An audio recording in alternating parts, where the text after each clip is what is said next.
warahmatullahi wabarakatuh. Selamat pagi, salam sejahtera untuk kita semua. Shalom, Om Swastiastu, Namo Buddhaya, salam kebajikan.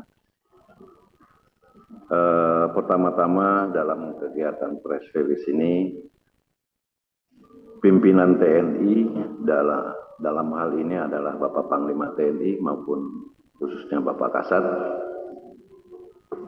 menyampaikan rasa bela sungkawa yang sebesar-besarnya kepada institusi Polri, khususnya untuk keluarga korban AKP Anumerta Lucianto, kemudian Aibda Anumerta Petrus Aprianto, dan Bribtu Anumerta Galib Surya Gandana dalam kejadian gugurnya pada saat almarhum melaksanakan tugas tanggal 17 Maret 25. Kemudian dalam proses penyidikan kami itu kita mengacu kepada acara pidana militer yang tertuang dalam Undang-Undang Nomor 31 Tahun 97 tentang Peradilan Militer. Berdasarkan berdasarkan pasal 99 ayat 1, penyidik yang mengetahui atau menerima laporan atau pengaduan tentang terjadinya suatu peristiwa yang patut diduga merupakan tindak pidana, wajib segera melakukan tindakan penyidikan yang diperlukan. Nah, di sini yang kami ingin sampaikan titik tolak mekanisme dalam penyidikan kami. Mungkin bisa ditayangkan. Nah, inilah mekanisme kami di dalam melaksanakan, jadi tidak serta-merta rekan-rekan sekalian. Dalam hal ini kami urut kejadian tanggal 17. Pada saat itu korban sedang melaksanakan tugas, tanggal 17 melakukan penggerbekan judi. Kemudian terduga yang saat sekarang sudah menjadi tersangka itu menyerahkan diri pada tanggal 18 Maret 2025, yaitu Kopda B. Kemudian tanggal 19 Maret 2025 tersangka kedua itu Peltu YHL itu menyerahkan diri di Batu Raja, sehingga anggota kami di Subdepom Batu Raja yang menjemput dan membawa ke Denpom 23 Lampung untuk segera diamankan. Kemudian pada hari dan tanggal yang sama, tanggal 18 maupun tanggal 19 Maret ini, Dandim selaku Ankum itu membuat surat penitipan terduga kepada Denpom untuk diamankan. Nah, pada tanggal 19 Maret, Denpom sudah mulai melakukan penyelidikan maupun ke arah penyidikan, di mana kita menginterogasi, mencari alat dan bukti dalam kasus pidana ini. Alhamdulillah pelaku mengakui, kemudian menunjukkan di saat dia lari dari lokasi itu membuang senjata di satu tempat. Akhirnya tanggal 19 Maret siang hari anggota Denpom melaksanakan pencarian barang bukti tersebut dan syukur alhamdulillah ditemukan. Mungkin fotonya ada. Nah, ditemukan di sini. Nah, setelah alat bukti dan barang bukti kami temukan dan hasil pemeriksaan tersangka mengakui perbuatannya, maka dan Denpom koordinasi kepada Polda maupun Polres untuk meminta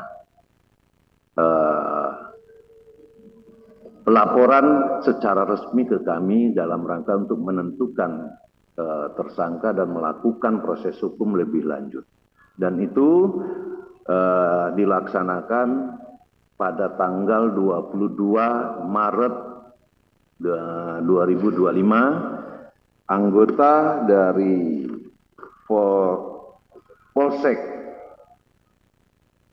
Negara Batin atas nama Aibda Wara Andani telah membuat laporan polisi kepada kami tentang laporan polisinya tentang tindak pidana penembakan terhadap 3 orang korban yang saat melaksanakan tugas.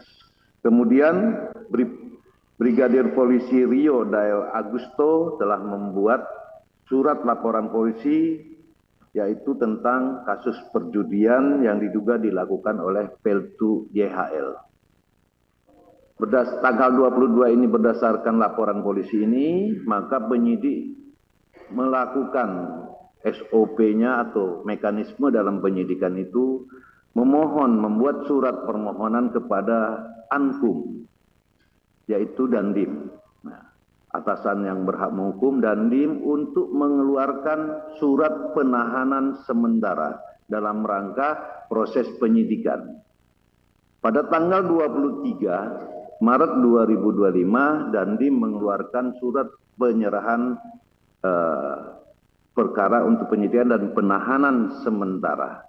Sehingga di tanggal 23 Maret 2025, resmi kedua tersangka ini kita jadikan sebagai tersangka untuk penyelidikan lebih lanjut. Kemudian setelah Denpom ataupun Pomdam 2 Sriwijaya menerima laporan tersebut, maka kami laporkan kepada Bapak Kasat dan Bapak Kasat memerintahkan kami untuk melindaklanjuti membentuk tim supervisi dan percepatan dalam penyidikan ini. Maka kami koordinasi dengan Kadipropam dan alhamdulillah pada tanggal 24 Maret 2025 sore hari kami beserta Karoop Propus Mabes Polri, Brigadir Jenderal TNI Polisi Pamen Simanjuntak bersama dengan Danpus Sintelat dan bersama Sintel Mabesat, tim ini datang ke Lampung.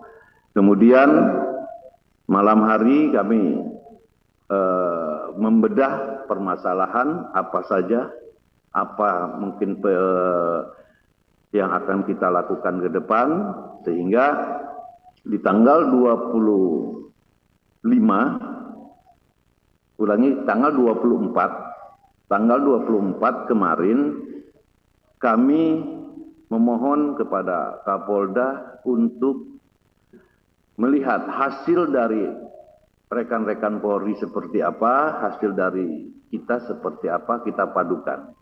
Karena ini ada kaitannya, mohon izin Pak Kapolda, ada kaitannya kami memerlukan saksi polisi yang memang ada, termasuk yang dikatakan Bapak Kapolda, yaitu 2 anggota Polri, termasuk salah satunya tersangka yang berinisial K.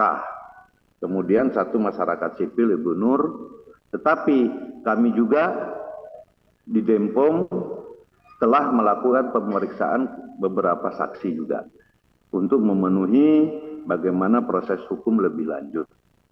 Kemudian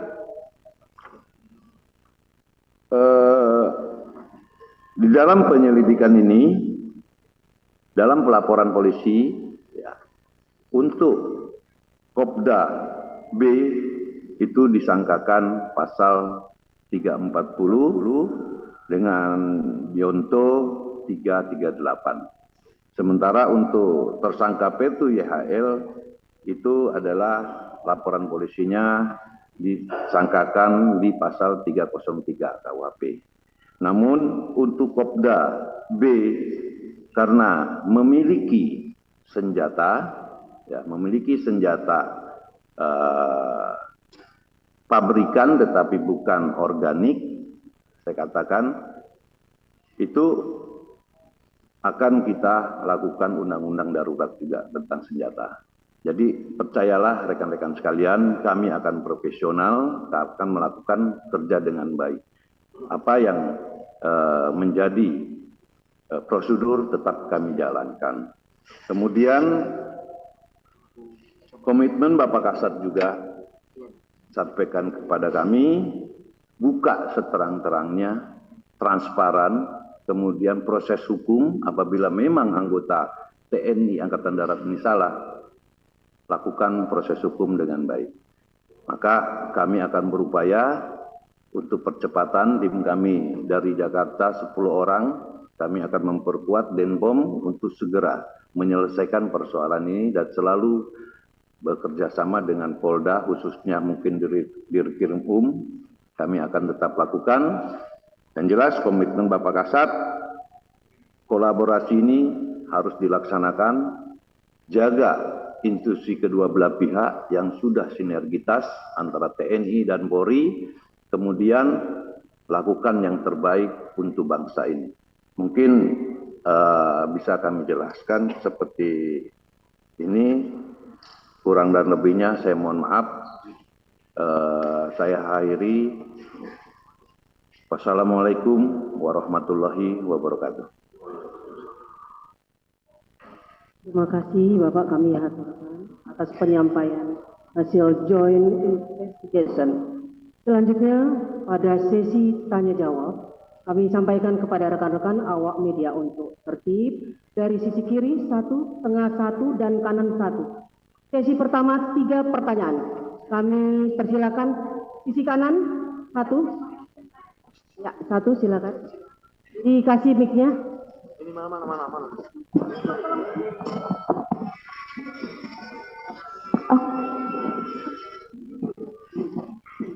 Selamat pagi, selamat siang Bapak-Bapak. Izin, saya Yunika TV1 mau bertanya. Yang pertama itu saya mau izin penegasan juga Pak. Untuk yang pelaku penembakan itu berarti apakah ada kendalanya? Saya sebenarnya lebih penasaran apakah kendalanya yang membuat 2 pelaku penembakan itu sampai sekarang masih belum ditetapkan menjadi tersangka. Selain itu Sudah. Oh, penegasan, oke kalau gitu. Pertanyaan selanjutnya, maaf. Harap tenang, ya, harap tenang rekan-rekan awak media. Lanjut Mbak. Satu oknum TNI lainnya itu, saya mendengar kabarnya bahwa ada yang terjaring narkoba. Itu apakah benar? Apakah sudah dilakukan? Diulangi yang kedua apa? Salah satu oknum TNI yang melakukan penembakan itu, saya mendengar kabarnya bahwa terjaring narkoba. Itu apakah benar atau sudah dilakukan pemeriksaan terkait itu? Terima kasih. Baik, dari tengah. Persilakan yang Pak Roma, baju biru. Silakan, Bu Gracia. Assalamualaikum warahmatullahi wabarakatuh. Perkenalkan, saya Roma dari Kompas TV. Pertanyaan ini mungkin bisa ke Kapolda atau dan Puspom. Izin Bapak, terkait dengan senjata api itu, hasil pemeriksaan kita didapat dari mana ya Bapak? Terus dari 2 tersangka TNI ini, siapa pelaku yang melakukan penembakan terhadap 3 tersangka ini? 3 korban. Terus ketiganya, yakni terkait dengan simpang siurnya informasi bahwasanya uang setoran. Hasil pemeriksaan dari tersangka sendiri seperti apa? Dan juga apakah sudah dilakukan tes urin terhadap 2 tersangka ini? Terima kasih. Assalamualaikum warahmatullahi wabarakatuh. Untuk sisi kiri, silakan. Yang ada pertanyaan berulang. Ya, izin Bu, izin Pak Kapolda, Pak Den. Saya Tampan Fernando dari Rilis ID. Yang ingin saya tanyakan bahwa di dalam acara konferensi pers ini kami tidak melihat ada perwakilan dari Kodam 2 Sriwijaya seperti konferensi sebelumnya. Dalam hal ini apakah memang sudah diambil alih oleh dan Puspomat atau seperti apa seperti itu? Terima kasih. Kodam 2. Iya. Iya, dan terkait satu lagi Pak, terkait kronologi penembakan yang ingin kami tanyakan, apakah itu korban 3 yang gugur diberondong secara otomatis atau ada baku tembak gitu? Terima kasih. Baik, cukup untuk sesi pertama. Pertanyaan kami silakan nanti. Baik. Terima kasih rekan-rekan wartawan. Yang pertama mungkin dari TV One tadi ya, bahwa kenapa apa yang menjadi kendala dari lamanya penetapan tersangka. Mungkin rekan-rekan semua sudah menyimak apa yang saya sampaikan, mulai saya urut tanggal 17 sampai tanggal 25 ataupun sampai hari ini. Inilah. Jadi 22 itu kami menerima laporan polisi, 23 kami sudah melakukan penahanan, sementara yang Ankum berikan kepada kami, kemudian tanggal 23 itu juga sudah kami nyatakan bahwa itu sebagai tersangka. Sudah jelas, cuma 1 hari sebenarnya. Hanya kan kami untuk menerima laporan, untuk melakukan penyidikan ini harus ada laporan polisi. Makanya di tanggal 22 itu, di tanggal 21 kami koordinasi ke Polda. Koordinasi ke Polres siapa yang membuat laporan. Karena ini kami akan mengusut dan mendapatkan barang bukti ini. Nah, makanya 23 sudah dijadikan tersangka. Dan itu sudah ada, sudah dicek oleh kita tim dari Jakarta maupun dari Polda. Itu tahanan saat ini kami amankan di Denpom 23 Lampung. Kemudian untuk pelaku terjerat narkoba, kami mempunyai SOP. Di saat kami menerima tersangka atau yang terduga, itu pasti kami cek urin. Ya, kami cek urin. Nah, disaksikan oleh Bapak dan Rem saat itu juga, dan itu hasilnya negatif. Kemudian melangkah kepada pertanyaan kedua, senjata api, pemeriksaan dari mana? Untuk percepatan, saat ini senjata api kemarin pada dalam Pomdam tanggal berapa?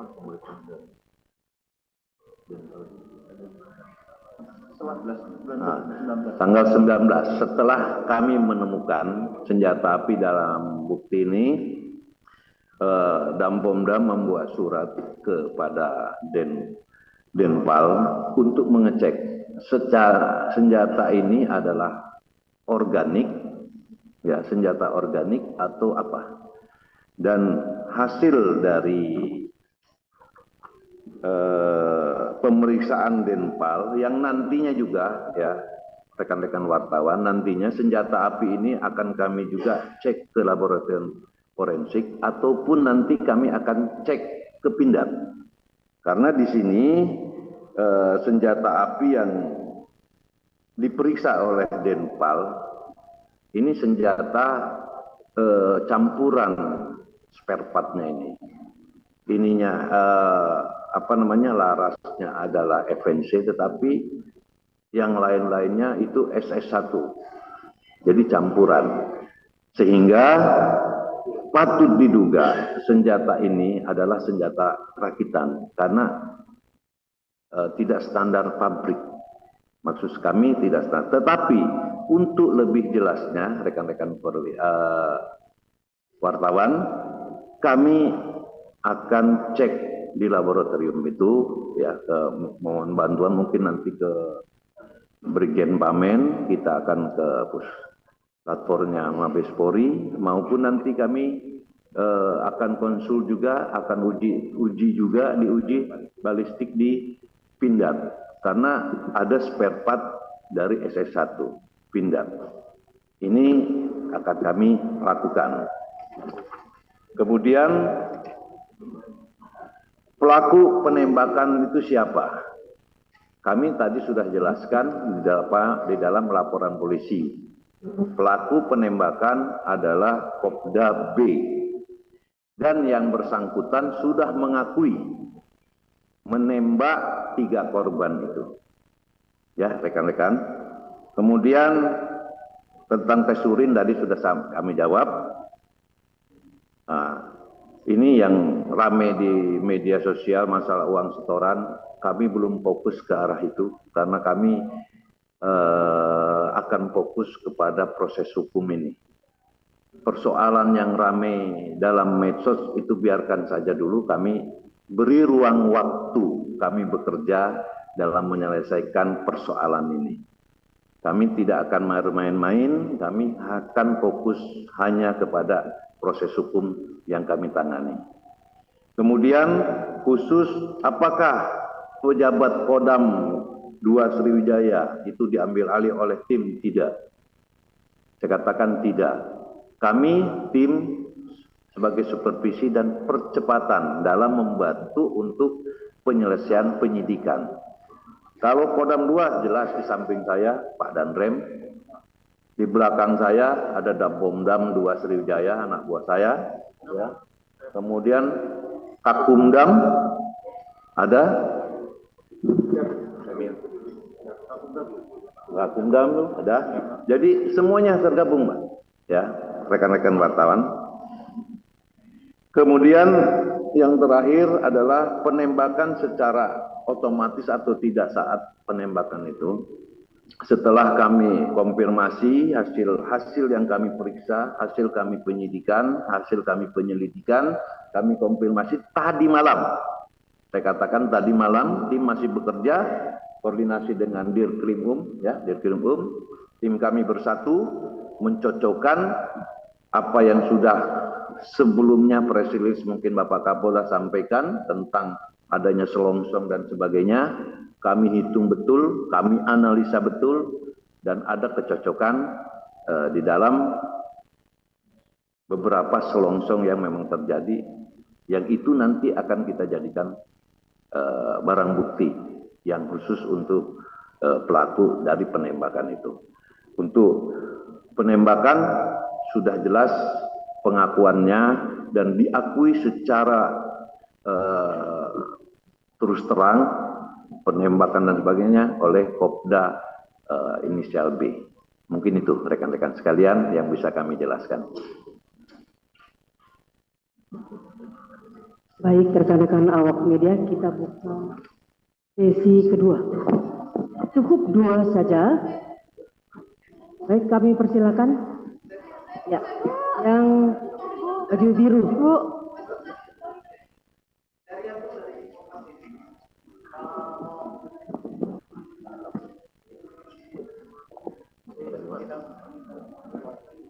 Izin Bapak Ibu, perkenalkan saya Paulina dari Kupas Tuntas. Izin bertanya, mengapa Bu butuh waktu 1 minggu untuk menetapkan status saksi ke tersangka, padahal sudah banyak bukti dan sudah.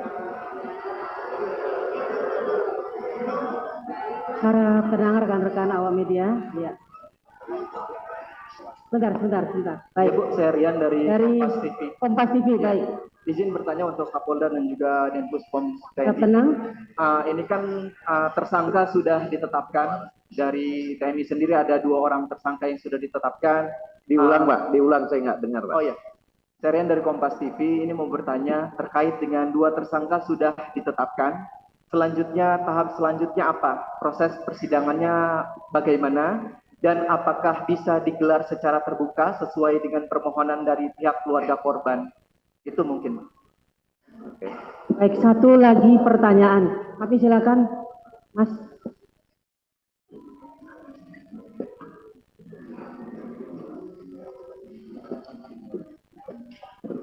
Assalamualaikum warahmatullahi wabarakatuh. Izin Komandan Jenderal, saya Dian Hadiatna dari LKBN Antara. Berkaca dari permasalahan ini, Jenderal, apa tindakan yang akan diambil oleh TNI dan Polri untuk mengantisipasi agar anggota TNI dan Polri tidak ada lagi yang membackingi kegiatan-kegiatan ilegal? Terima kasih. Dan satu lagi terkait motif penembakan itu apa sih, Jenderal? Terima kasih. Baik, cukup 2 saja untuk sesi terakhir yang kedua. Persilakan kepada Bapak. Baik, izin Pak Kapolda. Dari Kompas TV, yaitu penetapan 2 tersangka, bagaimana selanjutnya ke proses persidangan. Saya sampaikan rekan-rekan sekalian, bahwa kami baru bekerja. Saya katakan kami baru bekerja, ya, 24, 25 karena penentuan 23, 24 kami koordinasi, 25 hari ini kami sampaikan kepada rekan-rekan sekalian, biarlah kami fokus bekerja dulu, ya. Yang jelas mekanisme kepersidangan dan sebagainya kan tadi kami sudah ada di yang kami sudah jelaskan. Jelas di sini mekanismenya. Jadi kapan ininya, bagaimana, secepatnya kami akan berupaya secepatnya. Nah, untuk proses persidangan pengadilan militer itu terbuka untuk umum, di mana Panglima TNI maupun Bapak Kasat sudah menyampaikan yang kami sampaikan tadi, bahwa buka seterang-terangnya dan transparan, dan itu menjadi titik tolak kami bekerja. Kami akan melakukan yang terbaik untuk bangsa ini, untuk institusi TNI maupun untuk institusi Polri. Kemudian motif penembakan, sekali lagi kami belum bisa jawab karena kami baru mendalami. Mulai hari ini kami sudah akan kerjakan sebagaimana proses hukum ini berjalan. Biarlah kami melakukan pekerjaan kami, beri ruang waktu kami, yang nantinya pasti akan kami sampaikan juga bahwa proses ini sudah ada perkembangan selanjutnya. Bahkan mungkin sudah kita kirim ke auditor militer nantinya untuk segera disidangkan. Nah, kemudian yang masalah ke depan tadi dari rekan-rekan ini mungkin mohon maaf, mungkin Pak Kapolda saja yang jawab. Terima kasih.